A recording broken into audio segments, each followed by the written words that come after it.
বিয়ে উপলক্ষে গায়ে হলুদ সহ বিভিন্ন অনুষ্ঠান করা জায়েজ আছে কিনা? বিয়ে উপলক্ষে গায়ে হলুদের যে অনুষ্ঠান আমাদের দেশে হয়ে থাকে, এই গায়ে হলুদের অনুষ্ঠানকে কেন্দ্র করে নানা রকম অনাচার আছে। সবচেয়ে মজার বিষয় হলো, গায়ে হলুদ নিয়ে আমি অনলাইনে সার্চ করেছিলাম একটু জানার জন্য যে জিনিসটা আসলে কি।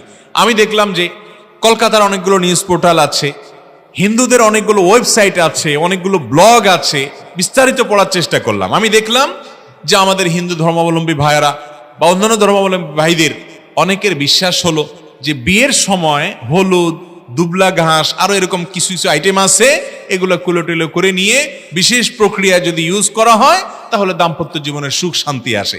এটা কারোর বিশ্বাস থাকতে পারে, তার বিশ্বাস তার জায়গায়। মুসলমানের সন্তান তিনি কখনো এই সমস্ত বিশ্বাসে বিশ্বাসী হতে পারে। গায়ে হলুদ যারা মাখে তারা নিজেরাও জানে না কি হলুদ মা কেন মাখছে, হলুদটা মাখলো কেন, মরিচে তো ছিল, কেন মাখছে হলুদ সে নিজেও হয়তো জানে না। যদি এটা ত্বকের কোনো উপকার হতো, সৌন্দর্য বৃদ্ধি করতো, নবদম্পতির সম্পর্ক ভালো হতো, তাহলে একটা ইস্যু ছিল, কিন্তু সেরকম কিছু তো দেখি না। তাহলে হলুদ মাখামাখি কেন? আবার হলুদ মাখতে মনে চাইছে, আপনি রান্নাঘরে ঢুকে দরজা বন্ধ করে মা চাচিরে বের করে দিয়ে হলুদের পুরো ডিব্বা গায়ে মাখেন, ডুবেন, সমস্যা কি? কিন্তু সেটা তো করতেছেন না, করতেছেন কি, ভাবিকে হায়ার করে আনতেছেন, আইনা বলতেছেন আমার গায়ে হলুদ মাখেন। এর চেয়ে নির্লজ্জতা, এর চেয়ে নোংরামো একজন মুসলমানের জন্য আরেকটা হতে পারে। একজন মেয়ের হলুদ অনুষ্ঠান হবে, সেখানে ছেলেরা আসবে, মাখামাখি ডলাডলি করবে। বিয়ের অনুষ্ঠানগুলো আমাদের দেশে এখন এত নোংরা অনুষ্ঠানে পরিণত হয়েছে যে নোংরামি ছাড়া বিয়ে এই দেশে হাজারের মধ্যে কয়েকটা খুঁজে পাওয়া কঠিন হয়ে গেছে।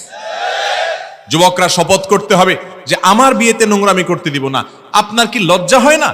আপনার কি একটাবার বিবেকে বাধে না যে আমার হবু স্ত্রী, যার সাথে আমি সংসার করব, আমি ঘর করব, আমার বিয়ে করা স্ত্রী, আমি মোহর দিয়েছি, আমি তাকে বিয়ে করেছি, আমি তার বৈধ স্বামী, গায়ে হলুদের নাম দিয়া মাখামাখি করবে দুনিয়ার মানুষ? আপনার বিবেকে বাধে না? বাধা উচিত না আপনার? আপনি একজন বিবেকবান মানুষ। কোথাকার কার গায়ে হলুদ অনুষ্ঠানে আপনার বউ গেছে, আপনার বোন গেছে, ওই পুরুষের গায়ে হাতাহাতি, মাখামাখি, ঢলাঢলি, সেখানে গান বাজনা, নৃত্য, সেখানে অশ্লীলতা, নানা রকমের বেহায়াপনা এবং অন্যায় আচরণ। একটা বিয়ের অনুষ্ঠানকে কেন্দ্র করে শত শত জেনার আয়োজন হয় আজকাল। সেই জেনা কখনো প্রত্যক্ষ হয়, কখনো পরোক্ষ হয়।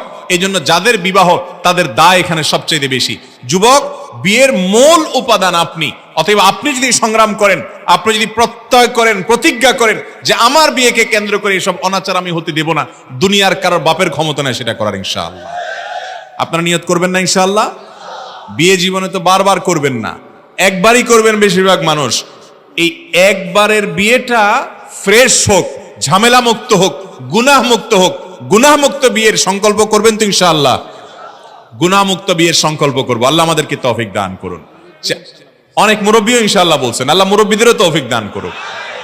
বিয়ের তৌফিক না, ছেলে মেয়েকে বিয়ে করানোর তৌফিক। আর বিয়ে করতে চাইলে করুক, সমস্যা কি?